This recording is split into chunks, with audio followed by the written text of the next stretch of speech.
यह कंकाल जैसा दिखने वाला आदमी कभी समुद्र की गहराइयों का सबसे खतरनाक योद्धा था।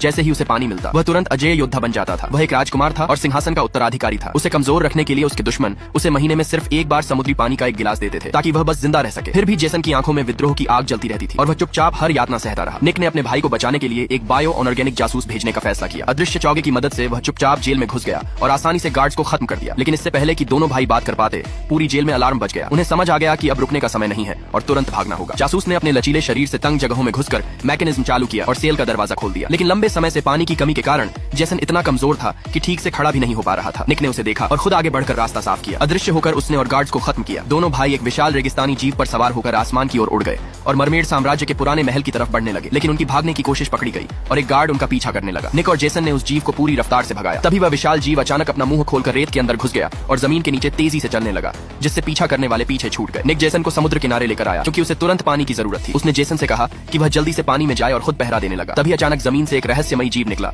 और निक को पकड़कर पानी में खींच ले गया। निक ने पूरी ताकत से संघर्ष किया लेकिन वह बहुत कमजोर पड़ गया। जेसन यह सब देखकर डर गया और पानी तक पहुंचने से पहले ही बेहोश होकर गिर पड़ा। रेगिस्तान की जनजाति के लोग उसे देखकर उसके पास आ गए। उन्हें लगा कि वह कमजोर है और उसे मारने के लिए अपने भाले उठाए। लेकिन तभी अचानक एक बड़ी लहर आई और जेसन को अपने अंदर समा लिया। जैसे ही समुद्री पानी उसके शरीर को छुआ उसका शरीर फिर से ठीक होने लगा और उसकी असली ताकत वापस लौटने लगी।